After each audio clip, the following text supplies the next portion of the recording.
Before I tell this story, want to let you know, anytime that I say this word, it is going to mean this word. I'm not trying to be ridiculous, it's just what I have to do. It is super hard not to say that word when I'm telling this story. I've already tried. But we got an email from a friend who said that we could call her Christy, and she said that when you are around loss enough, it knows you almost like it's an old friend. Do go on. In her email, Christy goes on to write that she works at a veterinary clinic. She is an LVT, so she said that she has been there and experienced a lot of loss throughout her career. She said that the first few times where she experienced a loss, it actually really did affect her deeply, and then as time went on, it just started to become part of her normal day. She said that it was a daily occurrence and it just happened. Christy said that anytime a client would come in and it would be considered like a loss, they would go into the room and they would complete the procedure. And she always said that during that time, she always felt like there was like something standing in the corner that would just watch and wait. It wasn't so much an ominous feeling as it was just something watching and waiting. If you see something moving in the back seat, that's just my dog Tucker, and also my son treats my car like a trap house, so whatever. Christy said that even though she would have this feeling like something was standing there and watching them from the corner of the room, she never physically saw anything. It was just a feeling that she had. Christy told me that the clinic that she worked at had a clinic cat named Mr. Pickles.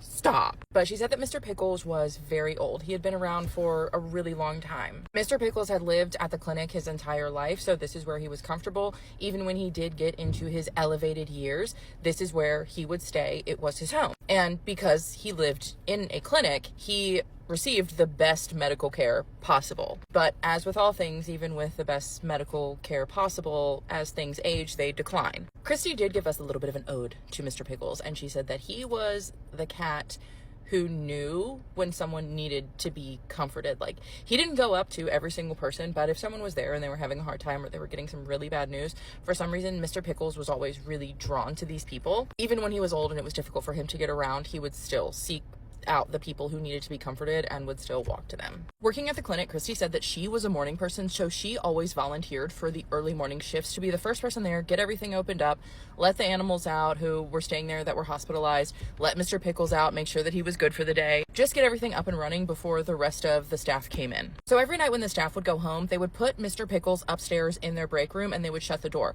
because the downstairs and the rest of the clinic was like monitored by a security system because they do have controlled substances in there. So the only place where he could freely move around would be locked inside of like their staff lounge. And she said there were couches, TVs, he had his own bed. He was fine. But Christy said she would get there in the morning, she would come in, she would disable the security system, she would put her stuff down at the front desk, and then she would head upstairs to let Mr. Pickles out for the day. One morning, Christy gets to work, she's the first one there as usual, and she goes through that morning routine. She walks up the stairs, and as she's running the hallway, she looks into their staff room, like their break area where Mr. Pickles sleeps every night. And she says that she kind of freezes because she actually notices that there's movement in there because the door is half glass. So it's one of those doors, glass at the top, wood at the bottom. So she can physically see into the staff room, but she sees movement in there and she's thinking, hold on a second. She's trying to figure out exactly what she's looking at. She's like, okay, well, maybe this is Mr. Pickles. But she said, no, it was too tall to be Mr. Pickles because she could see a humanoid figure from like here up through this glass that she was looking through. She says she starts running through things in her head. She's like, okay, I know that there's no one here before me because I had to disable the security system.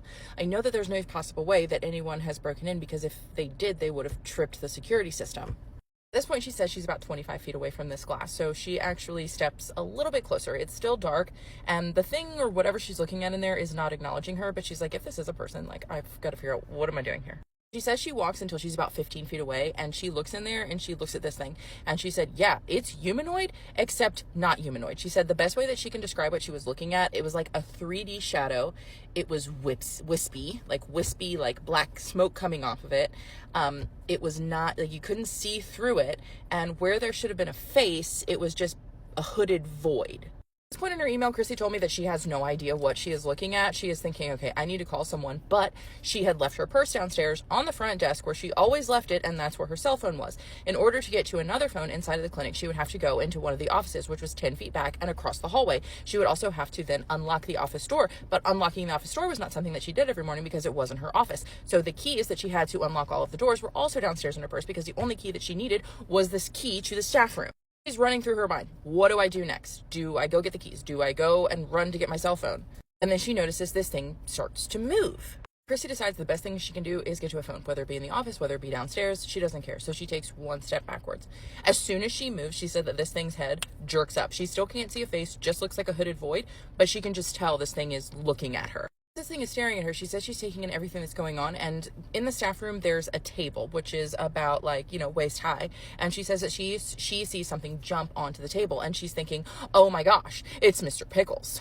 Says that this thing breaks eye contact with her and turns towards Mr. Pickles, and she says it looks like a tendril of smoke, not a hand, reaches out and just kind of pets Mr. Pickles. At this point, it is still dark, so she can only really see shadow, but she can see like the morning light coming through their staff windows, and it's not permeating these things. Like, it's not coming through these things. It's just blacker than black darkness. She's standing there frozen, and she says that this thing looks at her one more time, and she says that when it does, she doesn't feel any sense of fear. She actually feels a sense of familiarity. It says almost like whatever is looking at her is just an old friend. She says that this thing inclines its head, and just as fast as it was there, it was gone. At this point, Christy is like, I gotta get to Mr. Pickles, which fair enough. I would do the same thing. I love Mr. Pickles. I never met Mr. Pickles, but I love him. So she grabs her keys and she runs to the staff room. She unlocks the door. She flips the light on. She sees Mr. Pickles laying there on his bed, and she goes over to him and she finds that he is gone, which she said she kind of already knew. Because the thing that she was looking at inside that staff room, that black wispy shadow and the little shadow that it was petting, she said the sense of familiarity that she got was just like something was standing in the corner of the room, watching and waiting, not ominous. At this point, she is still the only one who is in the clinic, and she says that when she finds Mr. Pickles, she just picks him up and she just cries. She says she cries some more, and she's just crying ugly tears, and she's crying for Mr. Pickles, and she says she is crying for the hundreds of other animals that she has watched leave this world and not cried over and not felt anything over. It was like all of these emotions just came flooding out of her. She said she hadn't cried. She hadn't cried for the losses, you know, since the beginning of her career.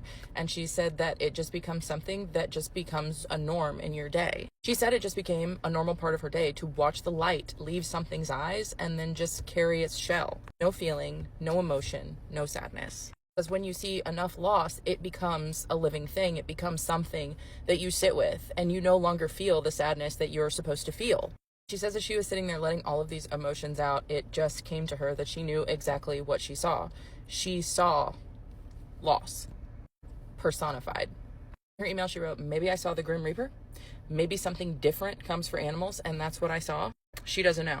She said that after the loss of Mr. Pickles, the clinic was a really quiet, really sad place.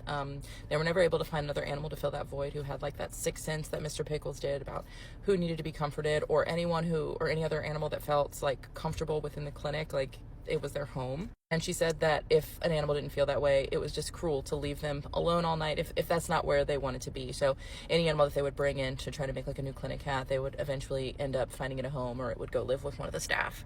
After Christy experienced this, she said that anytime that she does assist with a loss, as far as like the procedure, she will still feel like someone is standing in the corner of the room watching. She'll glance over, but she doesn't see anything. She said she's still not sure what she saw that day. She said maybe it was a glitch.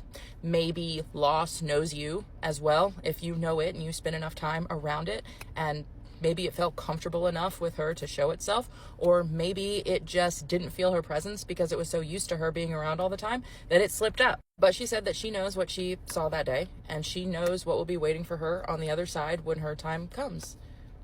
An old friend. So let me know what you think about that. What do you think she saw?